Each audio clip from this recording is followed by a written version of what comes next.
watching the Keys Cruisers on thekeys411.com.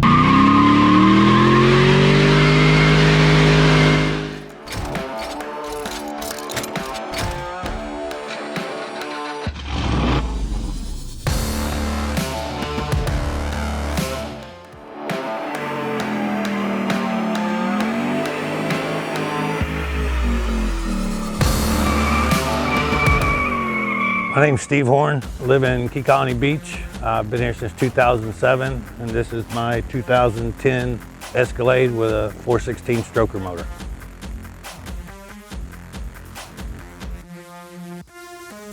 So got into hot rodding back in my teen years. We did a lot of mud racing, just kind of some for enjoyment, some professional.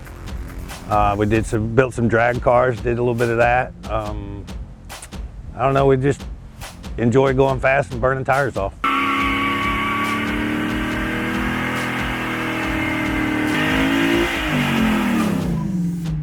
So my first car was a Buick Grand National, and it was pretty quick. We raced a lot of Mustangs on the street with it, and we had a lot of fun with it, and then I ended up totaling it.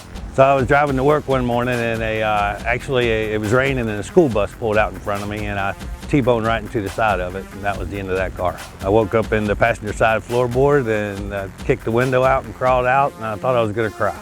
Well, the kid's all right. There were no kids on the bus.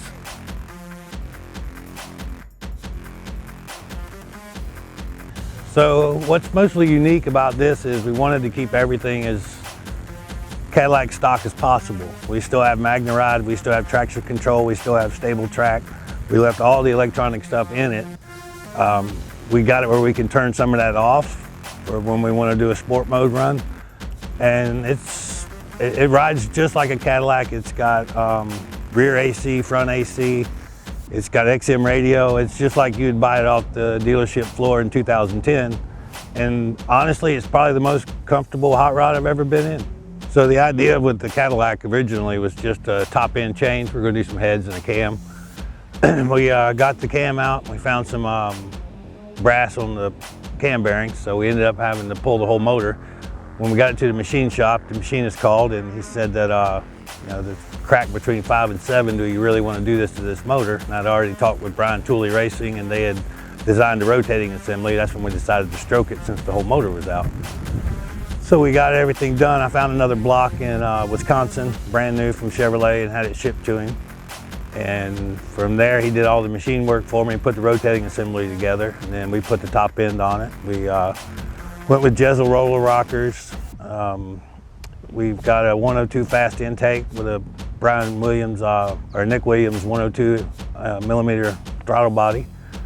We ended up with a Circle D 3400 custom stall converter for the 6-speed transmission.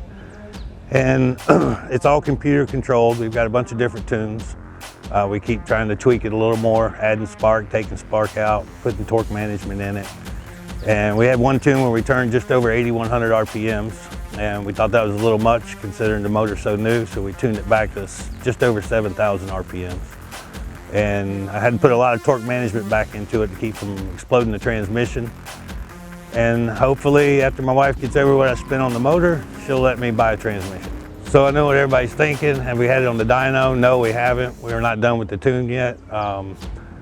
Brian Tooley and everybody, we've all agreed that we will have in excess of 500 at the rear wheel.